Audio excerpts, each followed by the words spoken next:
बिट्टू एक 4 साल का प्यारा लड़का था जो अपनी माँ के साथ घर में अकेला रहता था। उसके पिताजी भारतीय सेना में नौकरी करते थे और देश की सेवा में लगे रहते थे।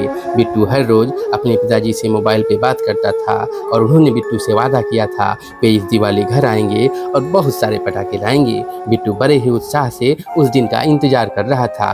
दिवाली का दिन आ गया और बिट्टू सुबह से ही अपने पिताजी का इंतजार करने लगा। वह बार बार दरवाजे की ओर देखता मानो बस अब पापा आने ही वाले हैं।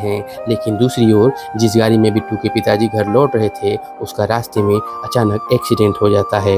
शाम होने लगी और अंधेरा गहराने लगा पर बिट्टू के पिताजी अभी तक घर नहीं पहुंचे थे। गली के सारे बच्चे अपने अपने घरों के बाहर पटाखे फोड़ रहे थे। रोशनी और रंग बिरंगी लाइटों से गलियां सज गई थी, लेकिन बिट्टू अपने भोलेपन और मासूमियत से बस दरवाजे पर खड़ा होकर इंतजार कर रहा था कि उसके पिता अब आएंगे और उसके लिए पटाखे लाएंगे। उसकी इस मासूम आस को देखकर खुद भगवान विष्णु भी द्रवित हो गए।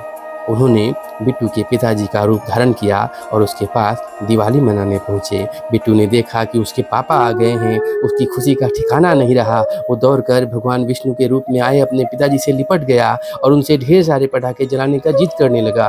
भगवान विष्णु ने बिट्टू के साथ खूब पटाखे जलाए और उसकी मासूमियत में घुल मिलकर दिवाली का आनंद लिया। बिट्टू अपनी खुशी में झूम उठा। उसकी आंखों में सिर्फ अपने पिताजी की आने की खुशी थी। इसी बीच घर में फ़ोन की घंटी बजी। बिट्टू की माँ ने फ़ोन उठाया और बात करने लगी। फ़ोन पर उन्हें खबर मिली कि बिट्टू के पिताजी का रास्ते में एक्सीडेंट हो गया था पर वे ठीक है, अस्पताल में भर्ती हैं, थोड़ी सी चोट लगी है, बाकी सब ठीक है। ये सुनते ही उसकी माँ ने मुड़ के देखा तो बिट्टू के साथ खुद भगवान विष्णु खड़े हैं। यह देखकर उसकी आंखें नम हो गईं और उन्होंने भगवान विष्णु को प्रणाम किया। भगवान विष्णु ने आशीर्वाद दिया और अदृश्य हो गए।